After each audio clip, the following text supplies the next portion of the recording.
इसमें क्या है अपने पास, नंबर ऑफ रोज 2 है और नंबर ऑफ कॉलम भी 2 है, तो ऑर्डर क्या हो गया इसका 2 इंटू 2। इसमें ऑर्डर ऑफ क्या आ गया 3 इंटू। ये आपके objective and fill in the blank दोनों में से क्वेश्चन आता है और ऑलवेज टाइम आता है। या तो आपसे ऑर्डर पूछ लेता है, फिल इन द ब्लैंक में कोई भी मैट्रिक्स दी हुई होगी उसका ऑर्डर पूछते हैं किस क्रम में उसका ऑर्डर रिप्रेजेंट किया जाता है, किस क्रम में आता है, m क्रॉस n। जिसको m क्रॉस n निकालना आ गया, m क्रॉस n को पहचानना आ गया, रिप्रेजेंट करना आ गया, उसको मैट्रिक्स को रिप्रेजेंट करना आराम से आ गया। जिसको यही समझ में नहीं आएगा ना m क्या है और n क्या है, तो उसका मैट्रिक्स पढ़ने का कोई मतलब नहीं है। सबसे इजी टॉपिक है और सबसे अच्छे मार्क्स वाला भी है। अब लिखो नेक्स्ट, आप स्क्वायर मैट्रिक्स लिख दिया, डायगोनल मैट्रिक्स लिखो। डायगोनल मैट्रिक्स के अंदर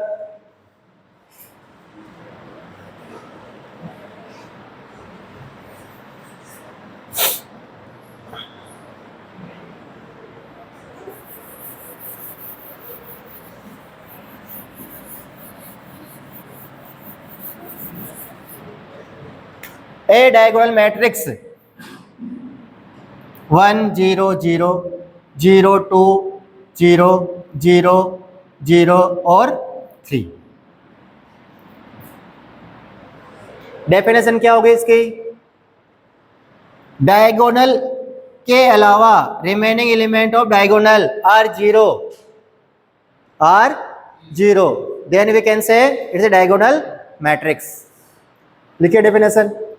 ऑर्डर क्या हो गया इसका 3 इंटू 3।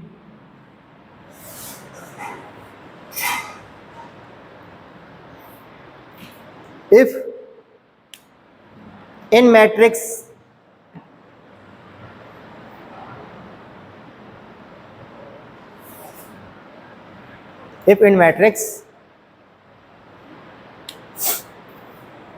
in diagonal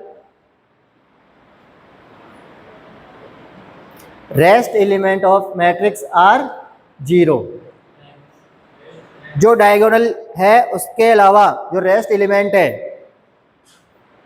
क्या है 0, then we can say it's a diagonal matrix.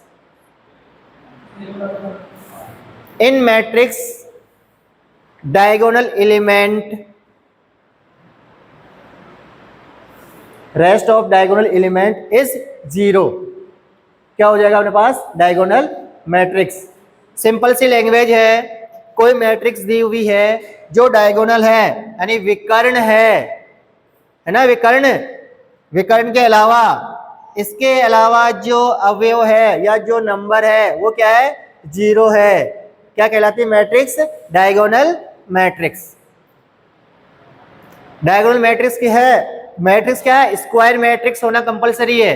कौन से, स्क्वायर मैट्रिक्स होना कंपलसरी है। यही मैट्रिक्स क्या होगा 1 2 3 1 0 0 क्या हो जाएगा 0 2 0 और 3 0 0 3, इसके अलावा क्या हो यह भी जोड़ दो, तो क्या डायगोनल होगी, नहीं होगा। क्यों नहीं होगा, क्योंकि मैट्रिक्स क्या होनी चाहिए स्क्वायर होना कंपलसरी है। क्या होना चाहिए, स्क्वायर होना कंपलसरी है। एग्जाम्पल और लिख ली इसमें,